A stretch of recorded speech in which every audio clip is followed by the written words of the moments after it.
율법은 장차 올 좋은 일의 그림자일 뿐이요 참 형상이 아니므로 해마다 늘 드리는 같은 제사로 나오는 자들을 언제나 온전하게 할 수 없느니라. 함께 읽겠습니다. 10절.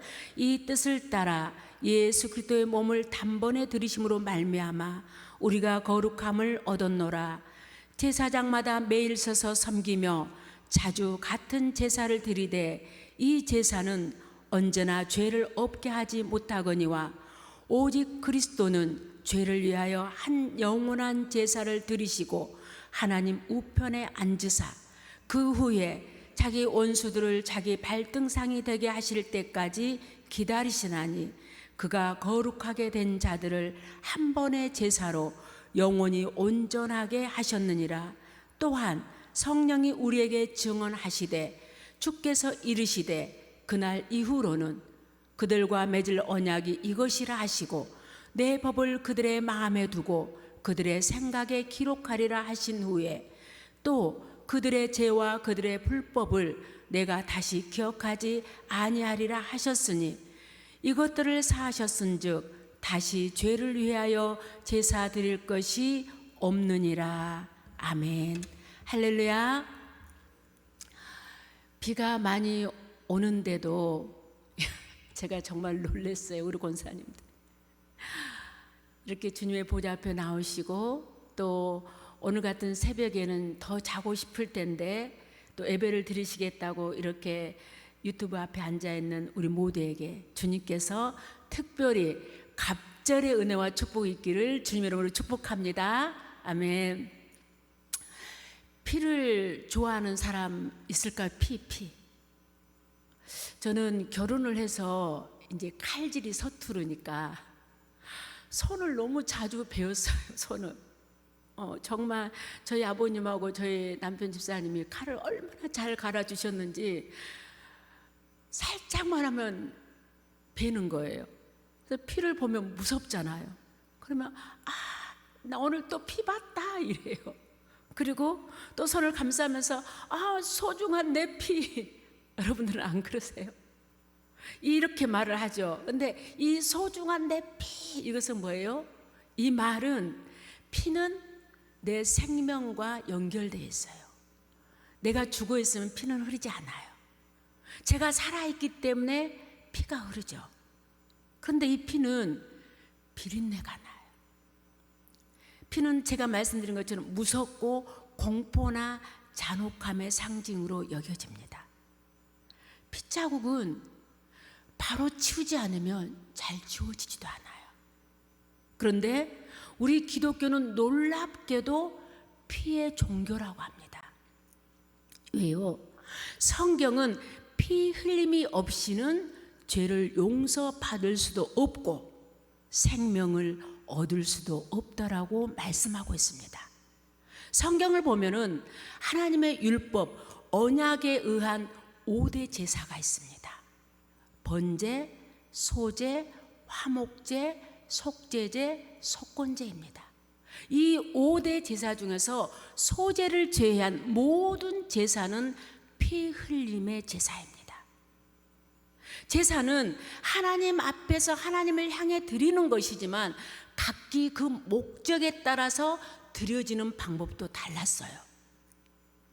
이 5대 제사에서 간략하게 설명을 하자면 먼저 번제는 하나님께 대한 온전한 복종과 충성과 헌신을 상징해요. 그래서 이 짐승의 가죽을 제외한 모든 제물을 완전히 태워서 하나님께 드려야 됩니다. 가루로 드리는 거예요. 그리고 소제는 이 곡식과 기름을 가지고 드리는데 유일하게 피 없이 드리는 제사가 소제예요. 그 목적이 뭐냐? 순수한 희생적 봉사의 의미를 두고 있습니다. 예를 들면 고린도전서 15장 31절에 보면 사도 바울이 이렇게 말합니다. 나는 날마다 십자가 앞에서 죽노라. 이렇게 고백한 것처럼 저와 여러분들이 오늘 구원받는 저와 여러분들이 이 구원받는 은혜에 감사해서 하나님 앞에서 날마다 내 자신을 죽이고 순수한 마음으로 희생하고 섬기며 봉사하는 것과 같은 의미를 말하는 거예요. 그리고 화목제는 하나님과 인간의 관계를 회복하는 데 있습니다. 뿐만 아니라 이웃과의 화합을 의미해요. 그래서 이 화목제는 평안제 또는 수은제라고 합니다. 네 번째 속죄제는 자신의 죄 사함을 위한 것이 이 속죄제예요. 즉 인간의 근본적인 죄성을 고백하는 제사를 의미한 것이 속죄제입니다. 마지막으로 속건제는 타인에 대한 잘못을 보상하는 제도가 속건제예요. 그래서 이것은 자신의 잘못을 회개할 뿐만 아니라 상대방의 피해를 책임져 지고 서로 회복하는 데 목적을 담고 있는 것이 속건제예요. 이렇듯 5대 제사는 단순한 의식이 아니라 하나님께서 제정하신 제사로서 각 사람에게 당면에 있는 여러 가지 문제와 죄로 결박되어 있는 것들을 피를 흘려서 드려야 해결되는, 그래서 하나님과의 관계를 유지하고 회복하는 중요한 역할을 했습니다. 분명한 것은 이 제사도 하나님께서 지정해 주시고 가장 좋은 것, 흠없는 것, 매일 해마다 반복적으로 같은 제사를 드렸지만, 그러나 그것이 인간의 죄를 완전히 해결해 주지는 못했다고 성경은 증언하고 있습니다. 그렇습니다. 이 땅을 살아가는 인간은 누구나 죄의 문제를 안고 살아갑니다. 자기 자신을 죄인으로 인식하고 있든지 전혀 그렇지 않든지 상관없이 성경은 모든 인간은 죄인이라고 확정합니다.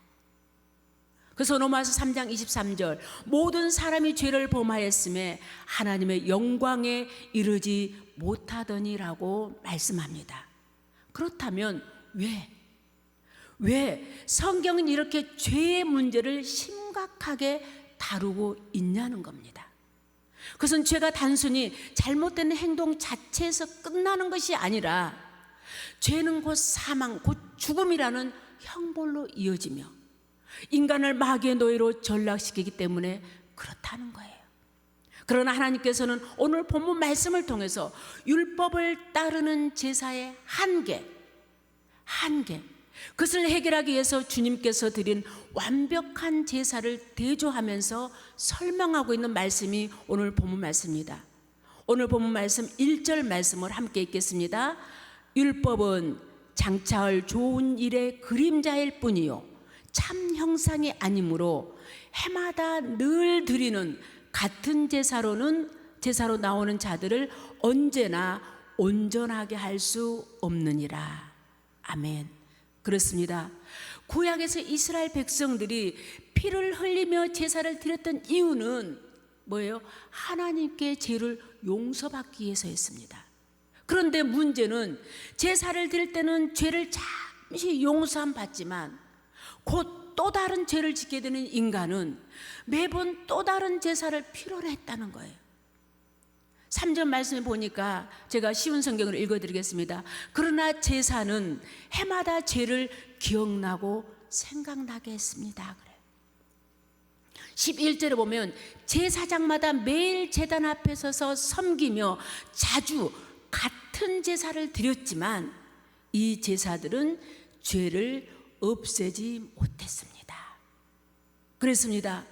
율법이 완전하지 않기 때문에 율법을 따르는 제사는 한계가 있었다는 말씀입니다. 해마다 반복해서 제사를 지냈지만 양심을 깨끗하게 하지 못하고 죄의식도 없애지 못했습니다. 제사를 아무리 많이 드려도 완전해지지 않았고 죄 역시 없어지지 않고 죄는 더 생각났다는 거예요. 그렇다면 왜 하나님은 이처럼 한계가 있는 율법을 언약 백성에게, 당신의 백성들에게 주셨냐는 겁니다. 율법도 나름대로 역할이 있었습니다. 아까 5대 제사에 보면은 각 제사마다 드리는 목적이 달랐잖아요. 그런 것처럼 사람들은 율법에 있는 규정대로 제사를 지내면서 이 죄의 심각성과 죄 용서의 필요성을 깨달았어요. 이 제사도 드려보고 저 제사도 드려봤지만 내 양심은 깨끗해지지 않았고 죄는 생각났다는 거예요. 죄를 지은 사람 대신에 이 동물이 흘리는, 이 피를 흘리는 모습을, 죽는 모습을 보면서 내가 죽어야 되는데 내 딸을 대신해서 저 동물이 죽고 있구나 하면서 이 죄인임을 깊이 자각했다는 거예요. 반복해서 제사를 드리면서 근본적으로 죄를 해결하는 방법이 필요하다는 생각도 해결됐을 것입니다. 여러분, 우리가 뭔가 하게 됐을 때 이걸 아무리 해도 해결이 안 되네 그러면은 뭔가 또 다른 방법이 필요하지 않을까 이랬다는 거예요. 이렇듯 구약 제사는 죄를 완전히 없애지 못하는 불완전한 제사였습니다. 그래서 하나님은 이 구약의 제사가 충족하지 못한 것을 새로운 제사를 통해서 충족시키려고 준비하셨습니다. 5절 보니까 그러므로 주께서 세상에 임하실 때에 5절 하반절에 보면은 여기 지금 조금만 보면 각주 니은이라고 있는 거 보세요. 니은. 조금 니은이라고 됐어요. 그걸 보면 뭐냐면 시편 40편 6절 이하의 말씀을 인용했다는 거예요. 하나님이 제사와 예물을 원하지 아니하시고 시편 40편 6절 이하에 보면은 하나님이 제사와 예물을 원하지 않으시고 오직 나를 위해서 한 몸을 예비하셨도다. 그러면서 다윗은 하나님께서 원하시는 것을 제사가 아니라 하나님의 뜻대로 행하는 삶을 바라신다고 고백하고 있습니다. 시편 40편 6절 8절 말씀. 다윗의 고백에 의하면 하나님께서 제사를 기뻐하시지 않은 까닭은 하나님께 죄를 짓고 하나님의 말씀에 순종하지 않는 사람이 제사를 드리기 때문에 불완전하다는 거예요. 제사를 많이 지내기보다 하나님의 말씀에 순종하고 하나님의 뜻대로 사는 것을 더 원하셨다는 말씀입니다. 그러나 다윗 역시 하나님의 뜻대로 살려고 애썼지만 실패했잖아요. 다윗이 얼마나 하나님 앞에 기쁨이었잖아요. 하나님께 다윗을 볼 때 너는 내 마음에 합한 자라고 칭찬하셨어요. 그럼에도 다윗은 실패했잖아요. 자기 부하의 아내를 범했고 살인을 했고 간접적인. 그래서 하나님 앞에서 다윗도 완전하게 행할 다른 누군가를 기다렸다는 거예요. 그것이 바로 예수 그리스도이십니다. 그렇습니다. 오늘 말씀을 보면 예수님은 하나님이 원하시는 일, 쉬운 성경에 보니까 그렇게 되어 있더라고요. 표준의 성경에 보니까 하나님이 원하시는 일, 우리 주님은 그 뜻에 따라서 세상에 오셨다는 거예요. 그래서 오늘 본문 9절 하반절에 보면 그 첫째 것을 폐하심은 둘째 것을 세우려 하심이라고 정리하고 있어요. 첫째 것은 조금 전 설명한 구약의 5대 제사입니다. 둘째 것은 하나님의 뜻을 가리킨 바로 예수 그리스도를 의미하고 있습니다. 예수님은 이렇게 하나님의 뜻에 순종하셔서 자기의 몸을 희생제로서 드리면서 구약의 제사들을 완전히 폐지하셨다는 거예요. 하나님의 율법을 통해서 정하신 제사는 일정한 기간 동안만 유효했어요. 그러나 예수님이 자기 몸을 제물로 드린 후에는 이 구약의 제사의 유효 기간을 폐지시켰어요. 유효 기간이 없습니다. 그리고 이렇게 결론을 내립니다. 우리 10절 말씀을 함께 읽겠습니다. 시작. 이 뜻을 따라 예수 그리스도의 몸을 단번에 들이심으로 말미암아 우리가 거룩함을 얻었도다. 할렐루야. 그렇습니다. 우리 주님은 하나님께서 원하시는 이 뜻을 위해, 그 뜻을 위해 자신의 몸을 드리는 제사로 하나님의 뜻을 이루어 드렸습니다. 그 결과 저와 여러분들은, 우리들은 영원히 거룩하고 의롭게 하셨습니다. 많은 제사장들이 많은 제사를 많이 드리고도 하지 못한 일을 한 제사장, 완전한 예수님은 자신을 제물로 드려서 완전하게 수행하셨습니다. 그러면서 14절에 이렇게 선언합니다. 한 번의 제사로 그는 거룩하게 된 자들을 영원히 완전하게 하셨습니다. 그렇습니다. 첫 언약의 제사는 사람의 양심을 깨끗하게 하지 못했는데, 예수님이 드린 제사는 사람의 마음과 생각을 바꾸고 새롭게 하셨습니다. 첫 언약의 제사는 죄를 기억나게 했고, 예수님이 드린 제사는 죄를 없앨 뿐만 아니라 하나님이 죄를 기억하지도 않게 하신다고 말씀하셨습니다. 그러면서 이제 새로운 법이 우리에게, 저와 여러분들에게 성립되었는데, 16절 말씀을 보면 예수님께서 제물로 되신 그날 이후로 우리의 심령 속에, 우리의 마음과 생각 속에 하나님의 법이 기록되었다고 말씀하고 있습니다. 바로 그것이 예수님을 통해서 우리에게 주신 새로운 하나님의 법, 성령의 법입니다. 로마서 8장 2절에 이렇게 말씀하십니다. 이는 그리스도 안에 있는 생명의 성령의 법이 죄와 사망의 법에서 너를 해방하였음이라 말씀합니다. 그렇습니다. 주님이 흘린 피는 새로운 성령의 법을 통해서 우리를 하나님의 뜻대로 살도록 도와주십니다. 그러면 18절 말씀, 다시는 죄를 위한 제사가 필요 없게 되었다고 말씀하고 있습니다. 그런데 이렇게 말하면 또 그러더라고요. 우리는 다 죄 용서 받았으니까 이제 앞으로 마음대로 살아도 돼요. 아닙니다. 그 뜻이 아니에요. 우리의 원죄는 완전히 사라졌어요.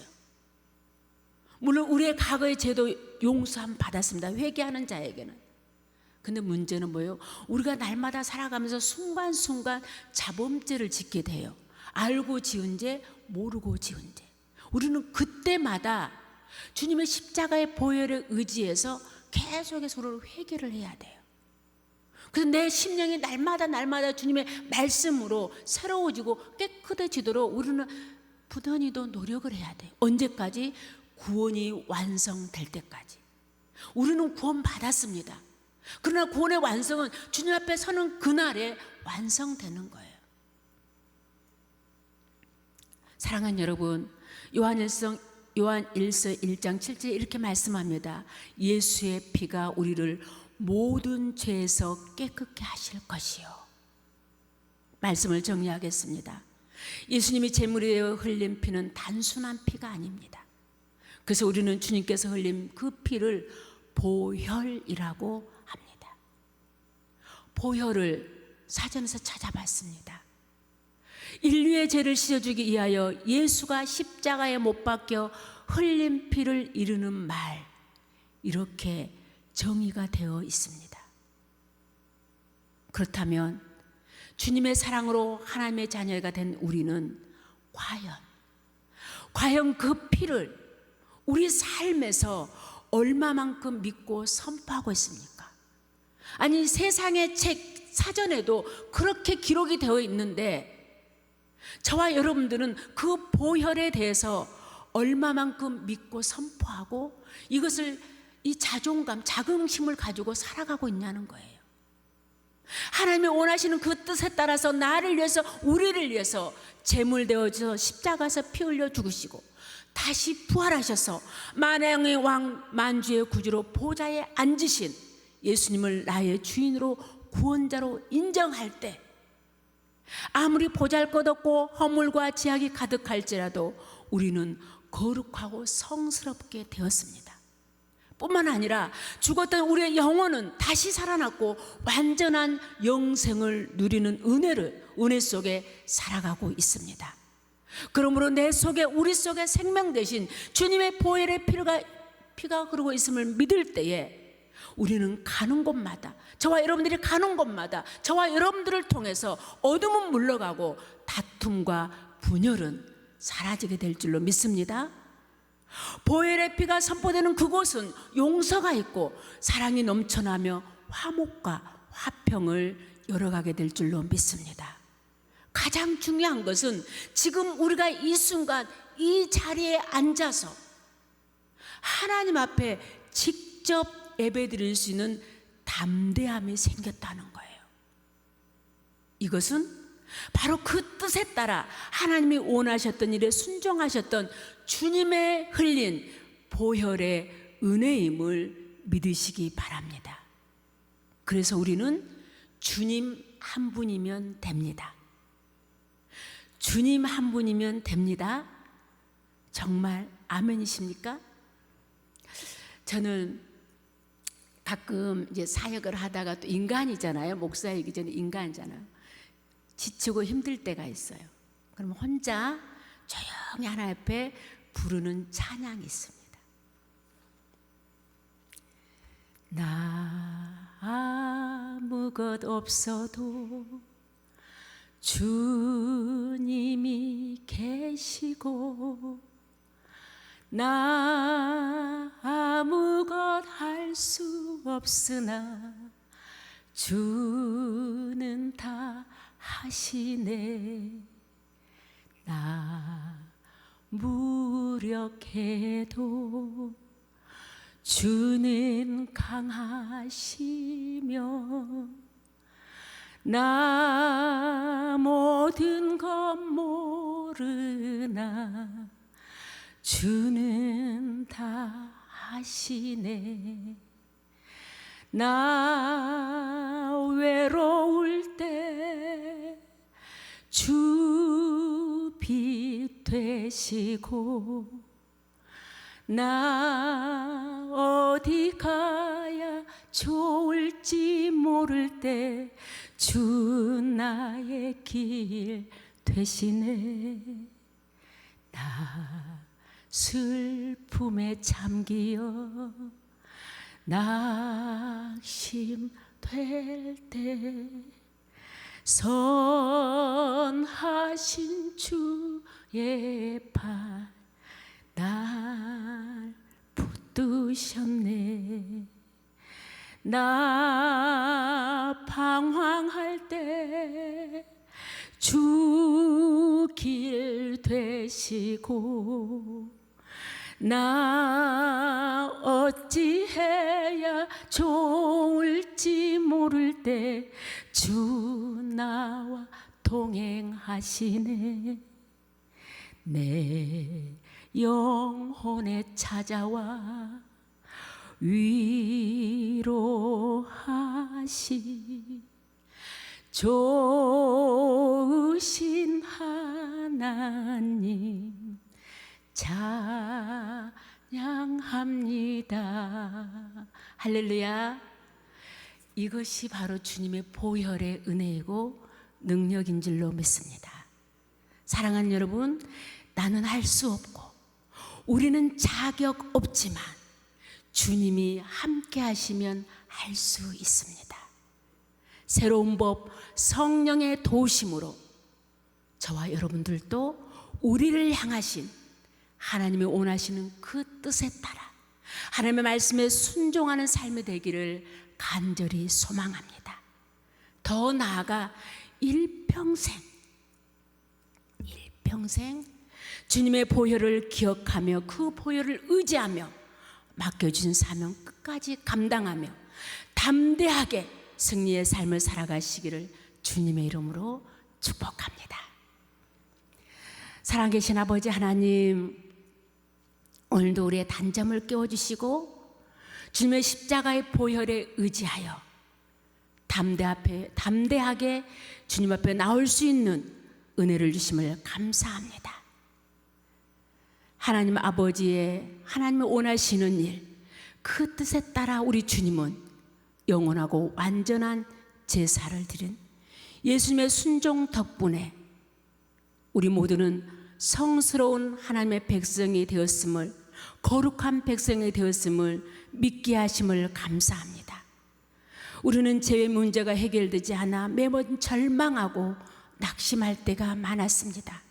그러나 영원한 제물이 되셔서 온전하고 완전한 제사를 드시는 예수님의 사랑으로 죄의 문제가 해결됐음을 믿음으로 고백합니다.